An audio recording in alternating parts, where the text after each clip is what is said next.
Once again good morning. तो आज हम लोग अपनी आईपीसी की सीरीज के अंदर ये हमारी सेकंड वीडियो में स्टेजेस ऑफ क्राइम के ऊपर डील करेंगे। और हमने पिछली वीडियो में आपका एलिमेंट्स ऑफ क्राइम पे कवर किया था। तो स्टार्ट करने से पहले मैं एक रिक्वेस्ट करूंगा कि जो भी लोग इसको देख रहे हैं या लॉ के आपके स्टूडेंट्स हैं, वो लोग पहले लॉ के बेसिक कॉन्सेप्ट्स को समझ लें, इससे पहले कि वो जंप करें आपका सेक्शंस के ऊपर। तो हम लोग आज देखेंगे कि स्टेजेस ऑफ क्राइम क्या होती हैं, क्योंकि मैं देखता हूं कि कुछ बच्चे जो आपके थर्ड ईयर क्रॉस कर लेते हैं, वो लोगों को भी स्टेजेस और एलिमेंट्स के बीच का डिफरेंस नहीं आता है या उनको क्लियरिफिकेशन नहीं होता है। तो आज हम देखते हैं उसी के ऊपर। तो बेसिक जो हमारे स्टेजेस ऑफ क्राइम है ये आपकी 4 है। पहला आपकी है इंटेंशन, उसके बाद जो सेकंड है वो है प्रिपरेशन,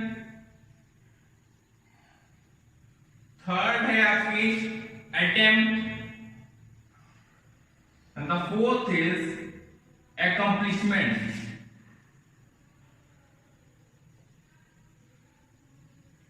तो इन चारों को डील करने से पहले मैं आपको कंसीडर करने को कहूंगा कि कोई भी क्राइम होता है तो उसका सीक्वेंस क्या होता है। मान लीजिए ए ने बी को बैट से मारा, ए ने बी को बैट से बैटली मारा और वो इंजर्ड हो गया। कौन? बी। तो बी के अंदर एक रेट्रिब्यूशन या फिर रिवेंज की फीलिंग आएगी, ये ऑब्वियस सी बात है। तो ये जो फीलिंग उसके अंदर आई कि मुझे रिवेंज या रेट्रिब्यूटिव करना है, तो फिर ये आपका जो फीलिंग है इसे आप कहोगे कि आपका उसका मोटिव है कोई भी क्राइम करने के पीछे। मान लीजिए उसे रेट्रिब्यूशन की फीलिंग आई, उसने कहा कि मैं उसको स्टैब कर दूंगा चाकू से, बी ने कहा मैं ए को स्टैब कर दूंगा चाकू से। तो ये जो फीलिंग आई कि मैं उसे स्टैब करूंगा, क्यों करूंगा? क्योंकि तो मुझे मारा है, मुझे रिवेंज लेना है। तो ये जो फीलिंग है ये आपका कहलाती है मोटिव। मोटिव का मतलब उद्देश्य क्या था। आपने सुना होगा मूवीज के अंदर या फिर आपने शोज में एक्सेट्रा की प्रोसिक्यूशन कहता है कि मोटिव क्या था इसका, या फिर मोटिव को स्टैब्लिश करता है पहले। तो आपको सबसे पहली चीज जो करनी होगी कि आपको मोटिव स्टैब्लिश करना है या फाइंड करना पड़ता है किसी को भी आपको गिल्टी प्रूव करने के लिए। तो पहला स्टेप क्या है कि आपके पास कुछ मोटिव होगा जिसकी वजह से आप कोई काम करोगे। फॉर एग्जाम्पल आपको भूख लगी है, आप कहीं के चोरी करने, खाना चोरी कर रहे हो, तो उसके पीछे आपका एक मोटिव होता है कि हाँ मुझे भूख लगी है, मुझे आपका खाना चाहिए, इसलिए मैं चोरी कर रहा हूं। जो रीजन है ऑफ एक्शन ए क्राइम वो है आपका मोटिव। ठीक है। अब उसके बाद देखते हैं जो हमारा पहला एलिमेंट है वो है आपका इंटेंशन। अब इसको आप और कैसे समझ सकते हो, इसे आप मेंस रिया से भी रिफर कर सकते हो। मेंस रिया जिसे आप गिल्टी माइंड भी कहते हो या फिर रॉन्ग इंटेंशन कहते हो। ठीक है। तो ये आपका इंटेंशन मींस आपकी मेंटल स्टेट क्या थी।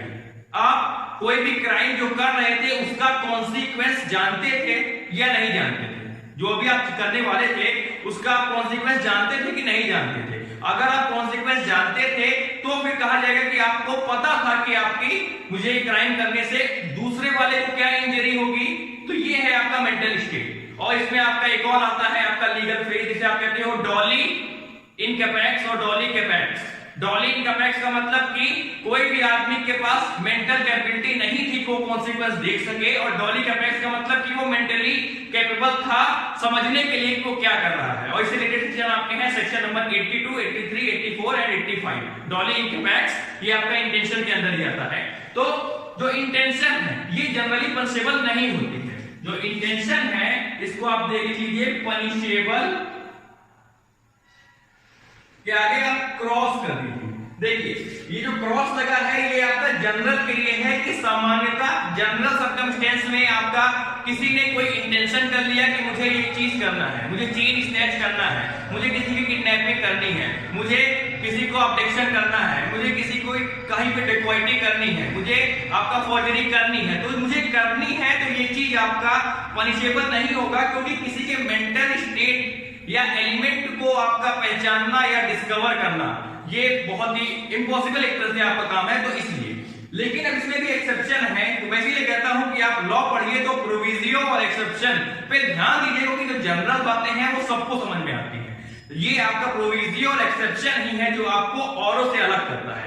तो अब इसका एक्सेप्शन क्या होगा, कब कब इंटेंशन भी आपकी पनिशेबल हो जाएगी। तो इसके लिए आप लिख लो सेक्शन 503 सेक्शन 383। अब मैं ये नहीं कह रहा हूं कि सेक्शन 503 और सेक्शन 383 आएगा तो पनिशेबल हो ही जाएगी इंटेंशन, लेकिन up to some extent rare of rarest cases में, कुछ केसेस में आपका ये हो सकती है। जो सेक्शन 503 है ये आपका चैप्टर नंबर 22 में आता है और ये क्रिमिनल इंटिमिडेशन से डील करता है, ठीक है, मैं ओवरव्यू बता दे रहा हूं।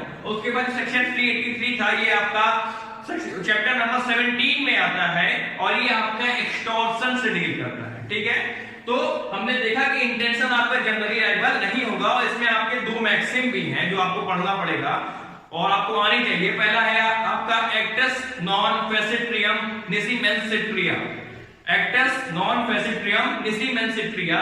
तो इसका मतलब है आपका कि अगर कोई भी काम आपका गिल्टी माइंड से नहीं किया गया है तो आप उसके लिए लायबल नहीं होंगे।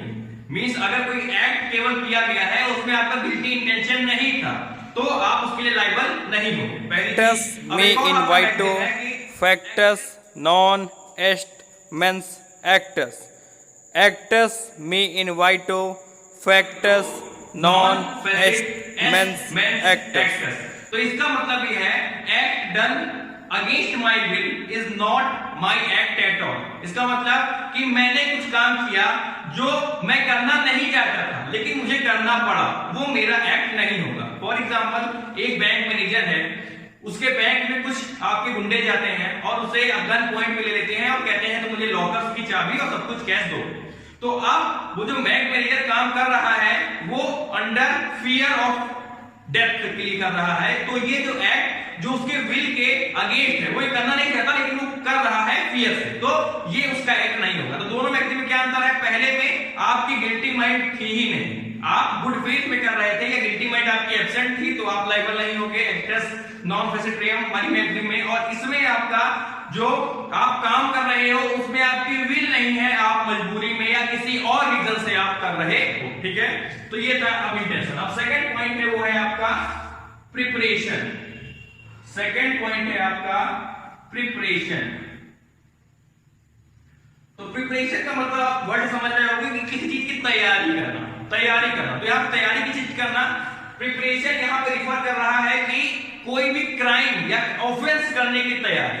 जैसे आपको मर्डर करना है तो आप मर्डर करने के पहले आप मर्डर वेपन जो होता है उसका आप अरेंजमेंट करोगे और सभी जैसे आपको मींस किसी के घर में अगर आपको जाके मर्डर करना है, आपको उसकी वॉल चढ़ के, तो आप उसके लिए रस्सी का जुगाड़ करोगे, हुक का जुगाड़ करोगे, गन का जुगाड़ करोगे, हर एक चीज का मांस का जुगाड़ करोगे। तो ये सब चीज उसके बाद आप देखोगे कि उसका लोकेलिटी का एरिया कब है, उसके यहाँ पे सिक्योरिटी गार्ड है वो कब आपका ड्यूटी से जाता है, कब रहता है, कब वहां पे आपका हम कर सकते हैं मर्डर। तो ये सब चीज, तो हर एक चीज जो जरूरी है जानना या फिर आपके पास होना ऑफर्स करने से पहले, इसे कहते हैं प्रिपरेशन। जैसे मान लीजिए किसी टेररिस्ट को कहीं पे आपका बॉम्ब एक्सप्लोजन करना है तो फिर वहां पे वो सब कुछ अगर अपने यहाँ बॉम्ब रखा है, सब कुछ कर रहा है, उसे प्रोटेक्ट कर रहा है, बना रहा है, तो ये आपका प्रिपरेशन के अंदर ही आएगा। तो जो प्रिपरेशन है, प्रिपरेशन आपका ये भी जनरली पनिशेबल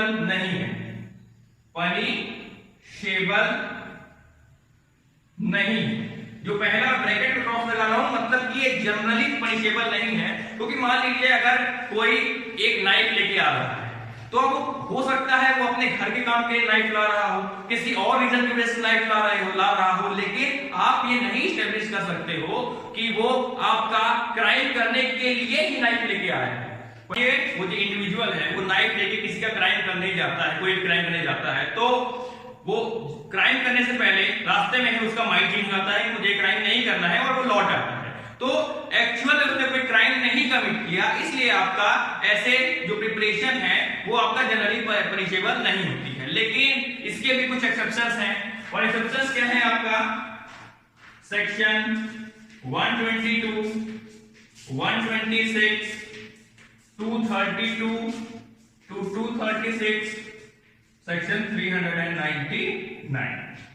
तो हम इनको देख लेते हैं। जो आपका सेक्शन 122 है ये कहता है कि आप वेजिंग वॉर, आप गवर्नमेंट या स्टेट के विरुद्ध युद्ध करने के लिए आप आर्म्स या हथियार को इकट्ठा कर रहे हो, तो इसके लिए आप पनिशेबल, अगर आप प्रिपेयर भी करते हो, आप कलेक्ट भी करते हो, तब भी आप पनिशेबल होंगे। उसी बात सेक्शन 126, अगर आप जो territory of the state government है उसमें आप लूट मार या फिर कुछ भी ऐसे आप इलीगली कुछ भी एक्वायर करने का ट्राई करते हो तो उसके लिए आपके बने आपका ये प्रोविजंस दिए गए हैं। उसके बाद सेक्शन 232 to 36 में आपका बेसिकली डील करता है कि जो आपकी करेंसी है इंडियन जो कॉइन है उसको अगर इंडियन कॉइन या कुछ भी आप काउंटरफीट करने का ट्राई करते हो तो उसके लिए आपकी पनिशमेंट है। Section 232 deals with the counterfeiting of coin.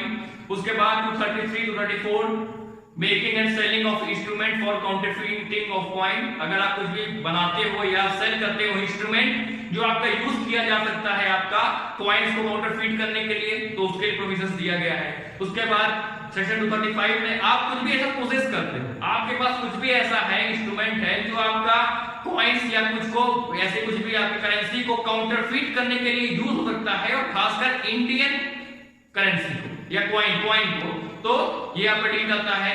तो इन सब में आप ये नहीं बोल सकते हो कि मेरे पास केवल मशीन रखी थी मैं इंस्ट्रूमेंट रखा था मैं उसको बनाने नहीं वाला था तो अगर आपके घर में उसकी प्रेजेंस है तो भी आप उसके लिए लायबल होंगे। इसलिए आपका सेक्शन 399 ये आपका डील करता है प्रिपरेशन फॉर डेकोइटी। अगर आप डेकोइटी के लिए आप प्रिपरेशन भी करते हो तो आप उसके लिए भी आप लायबल पनिशमेंट के लिए होंगे। उसके बाद जो हमारा थर्ड एलिमेंट इज अटेम्प्ट।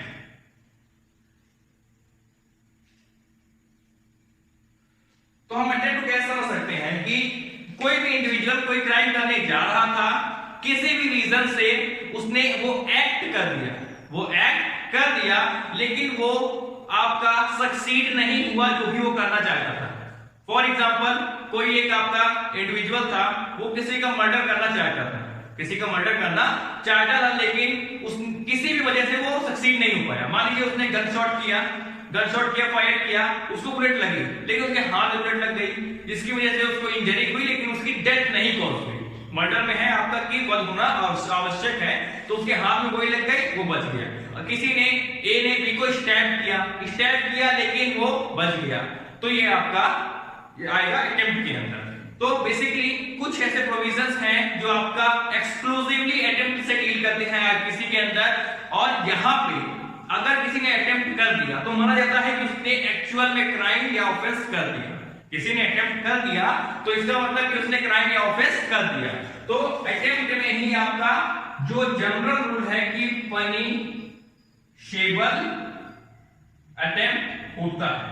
हमने देखा कि इंटेंशन और प्रिपरेशन आपकी पनिशेबल नहीं होती है लेकिन जो अटेम्प्ट है वो जनरली पनिशेबल है और हमेशा ही पनिशेबल होती है। तो ऐसा आप याद कर लीजिए कि जो आपका अटेम्प्ट है ये आपका पनिशेबल होगी। अब इसमें कौन कौन से सेक्शंस हैं वो आपका डील करते हैं अटेम्प्ट से। तो आपका सेक्शन 307, 308, 309, सेक्शन 511 और इसके अलावा अदर सेक्शंस भी हैं जैसे आपके सेक्शन 121, 130, 124A, 161, 163 एक्सेट्रा। तो मैं आपको इसको मेन में प्रोविजन सबको मैं आपको बता दे रहा हूं। तो पहला आपका सेक्शन 307 आपका डील करता है बेसिक आपका अटेम्प्ट टू मर्डर। आप किसी का मर्डर करना चाह रहे थे लेकिन आप सक्सीड नहीं हुए तो आप 307 के अंदर लायबल होंगे। और उसके बाद नेक्स्ट सेक्शन 308 ये डील करता है अटेम्प्ट टू कर्मेबल होमिसाइड। आप किसी का मानववध करना चाह रहे थे जो आपका सेक्शन 299 में दिया गया है लेकिन आप सक्सेसफुल नहीं हुए तो आप 308 में लायबल होंगे। 309 आपका डील करता है अटेम्प्ट टू सुसाइड के अंदर। आप किसी का सुसाइड करना चाह रहे थे खुद का लेकिन आप सुसाइड नहीं कर पाए तो आप 309 में लायबल हो गए, आप सक्सीड नहीं हो गए। तो उसके बाद सेक्शन 511 है ये आपका खुद में ही एक चैप्टर है। ये आपका चैप्टर नंबर 23 कंप्राइज करता है ऑफ अटेम्प्ट से ही ये डील करता है। इसमें केवल एक सेक्शन होता है 511 और एक क्वेश्चन भी आता है कि ऐसा कौन सा चैप्टर है आईपीसी के अंदर जिसमें केवल एक सेक्शन है तो वो है आपका चैप्टर नंबर 23 और वो है आपका सेक्शन 511 आता है। उसके बाद जो आपके 121 आपका waging war against the state, उसके बाद रिलेटिंग जो भी है अदर प्रोविजंस दिए गए हैं अटेम्प्ट के ऊपर। अब जो हमारा नेक्स्ट है जो फोर्थ है वो है आपका accomplishment।